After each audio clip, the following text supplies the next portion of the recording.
In 2012, Marvel published a comic where Doctor Doom, the armored dictator of Latveria, Reed Richards' greatest enemy, obtained two Infinity Gauntlets from two separate universes, used them to destroy everything that existed, floated alone in the void of nothingness, and then spoke a single word into the darkness: Be. And a universe was born. Not a pocket dimension, not a simulation, a fully functioning, living, breathing universe that Doom created from nothing, shaped with his own hands and ruled as its supreme deity. And on the seventh day, just like the Bible, Doom looked at what he made and realized he made a terrible mistake. This is Fantastic Four issue 611, the final issue of Jonathan Hickman's legendary run on Marvel's First Family, and it contains the single greatest Doctor Doom story Marvel has ever published, and almost nobody has read it. To understand why this issue hits the way it does, you need to know what came before it. In 2009, Marvel handed the Fantastic Four to a relatively unknown writer named Jonathan Hickman. This is the same guy who would later go on to write Secret Wars, the biggest Marvel event of the 2010s. But before all that, his first major Marvel assignment was the book that Stan Lee and Jack Kirby built, Fantastic Four. And Hickman had a vision. Over 3.5 years and roughly 70 issues across two titles, he told one massive interconnected story. Reed Richards discovered the Council of Reeds, a secret organization made up of alternate universe versions of himself, all of whom had abandoned their families to solve everything. Reed was tempted by this.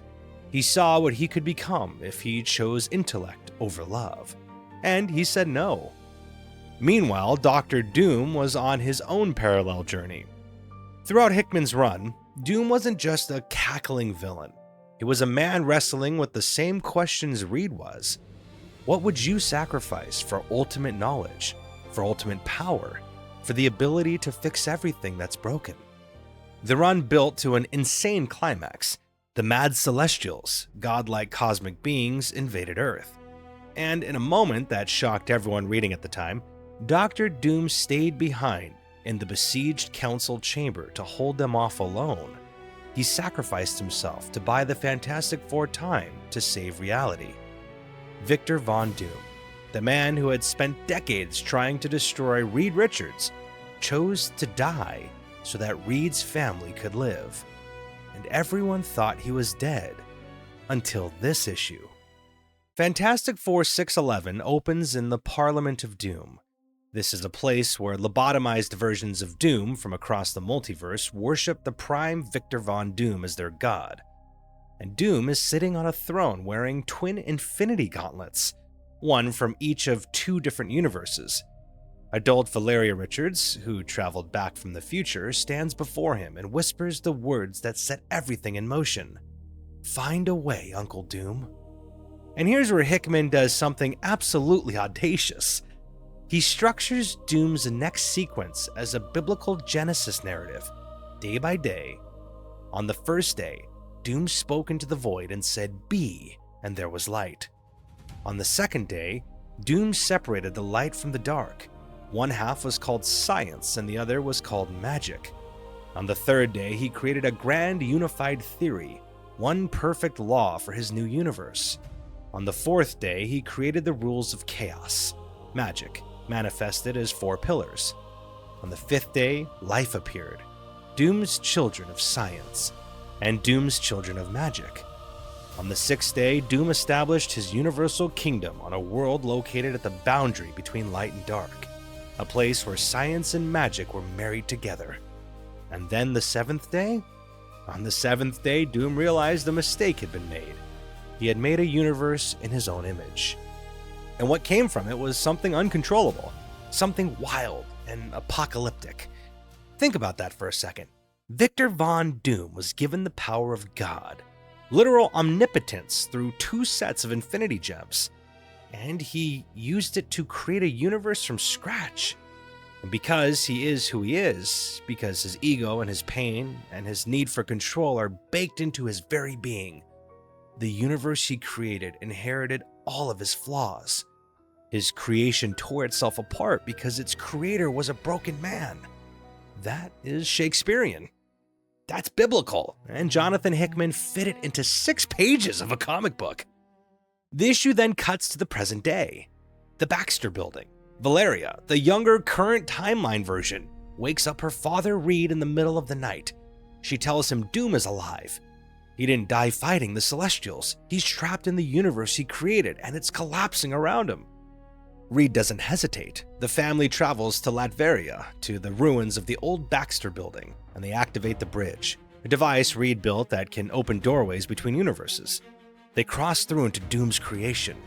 What they find is Doomopolis, a city with a castle built out of smaller, darker, twisted castles. The 6 rulers of this world, 3 high priests of science and 3 professors of magic, have divided the Infinity Gems among themselves. Reed and the team come before them and petition for Doom's release. The rulers ask Doom if he's willing to beg for his life, and in one of the most perfectly Doom moments in comic history, he says absolutely nothing. Just silence. A full panel close-up of that iron mask saying nothing. 5 of the 6 vote to let him leave. They show mercy. But the 6th, the High Priest of Power, who is scarred by Doom and bore his mark, refuses. He sends 2 warlords riding a massive Leviathan creature to chase them down as they flee back toward the bridge. The chase sequence is pure chaos. The Leviathan is bearing down on them. The bridge is closing, and Doom is being dragged along barely conscious. And then Doom speaks, as a god. 2 words, be not.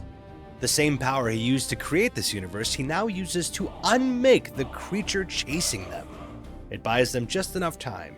Franklin grabs Doom, Valeria closes the bridge behind them, detonating Doom's entire universe in the process. And then the issue does something no one expected from a Dr. Doom story. It gets genuinely emotional. Doom is battered, broken, barely standing. Valeria approaches him and says he looks well, all things considered. Doom responds with 3 words that carry the weight of everything he experienced. I was a god, Valeria. And she tells him to say thank you, and he does in his own Doom way. He tells Reed to consider them even. But the real gut punch comes next. Reed announces he's not going home with everyone else. He's going to use the interdimensional nexus to reach all the worlds where alternate versions of himself existed. The ones from the Council of Reeds who abandoned their families. Those worlds are full of orphans now. Children left behind by fathers who chose to solve everything except being a dad. And Reed says he's going to find them because he pays his debts. Like a true Lannister. Franklin doesn't want him to go. Reed kneels down, holds his son, and tells him he'll be back sooner than he thinks. Then adult Valeria and Nathaniel Richards discuss the full scope of what just happened. That everything, the entire run, every sacrifice and every choice was orchestrated so that this family could be whole again, so that love could win. And then the final page. Valeria Richards, the daughter of the smartest man in the Marvel Universe, standing alone at the threshold of infinite possibility.